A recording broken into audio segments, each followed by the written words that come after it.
Hey, so in this video, I'll be doing a review for Agents of S.H.I.E.L.D. Season 2, Episode 10, What They Become, and it's the mid-season finale that happened last week. And I'm just going to do, like, short-form answers, or information. So, Mac's alive, and they were wondering if the cast members were, or the characters were trying to figure out if he's alive, if he's dead, and what happened to him. And he's a zombie that is told what to do, and he's supposed to only let people that are worthy into the temple, and whoever's not worthy, he's supposed to hurt. So he's there. Trip is dead because he did have an honorable honorable death, because he did try to save people, but he ended up killing himself. And people were saying that it's kind of a racism thing where they can't have two characters that are black on the same show. But I follow a lot of stuff behind the scenes or whatever, and the reason he got killed off was because he was on a different show, and he was never able to be a main character on the show, Agents of S.H.I.E.L.D. But because he was on a different one, and so he wasn't able to have a real story arc. And they were planning on killing him off Season 1, so before Mac was even introduced. So that's technically not even true that they can't have two black people. They just had to kill someone off to make a big splash, and it technically had to be him because he was the least developed and wasn't able to be having a lot of screen time on the show. So I was okay with it, but a lot of people weren't. Sky and Marina get their powers. I liked the visuals, how the cocoon, this weird cocoon thing, went up through their onto their bodies, and it started crumbling, and all you see is a bit of Reina's face, where it's this porcupine quill face thing with a yellow eye, long fingernails.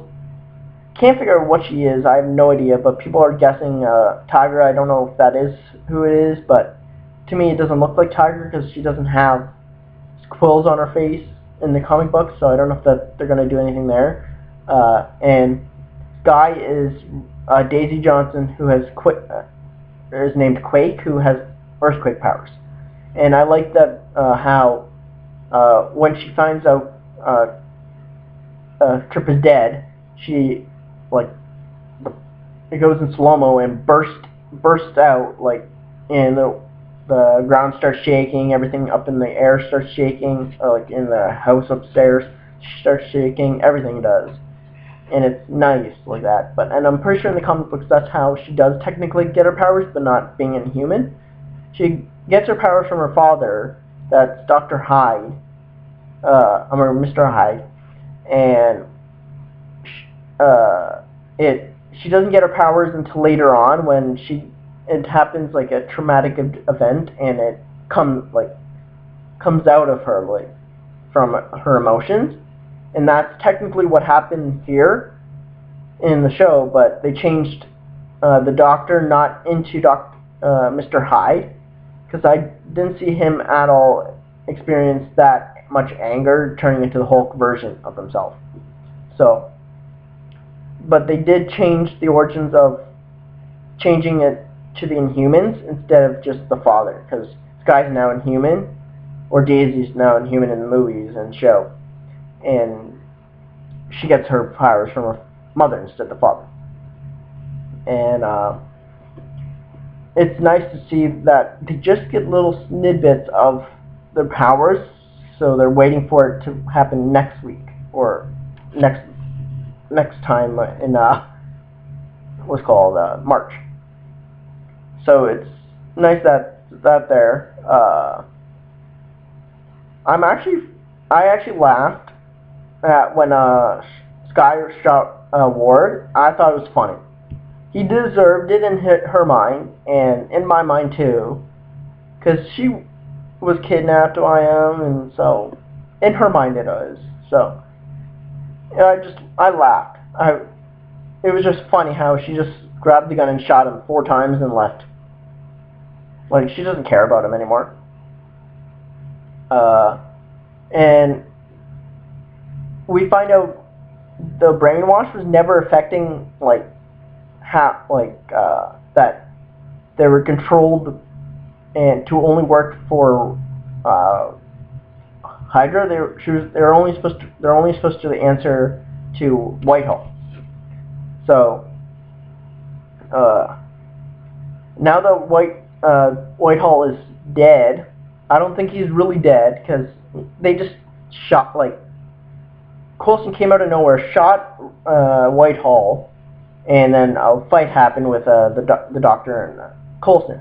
But it just happened out of nowhere. Like, yep, he's dead. But I honestly don't think he's dead, because they didn't make a big deal about it. Like the cast didn't make a big deal saying, "Oh, I can't believe he's dead," or he's gone. But they did with Trip, and they're saying that they're like doing like a campaign now, like they did with Coulson, saying Trip lives, but they aren't saying anything about Dr. Whitehall. So I don't think he's dead. But Trip, yeah, he's dead. As of right now, he is, because once that the earthquake started happening, he crumbled. So there's no coming back from that. And he's never going to find out if the Koenigs are robots or twins or triplets or whatever, because he's like they did another joke with Koenig saying that, oh yeah, he's just recharging his batteries and short circuit, just fueling the fire with seeing if they actually are robots or not. But because he did have like a little smirk on him. Yeah. So yeah.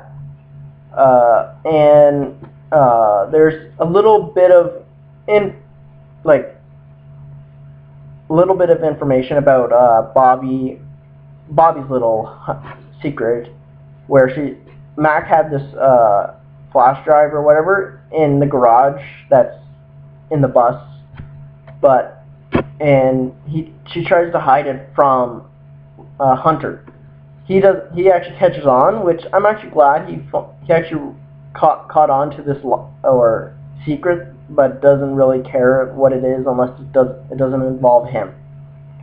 But it's going to involve him later on, but not sure what it is.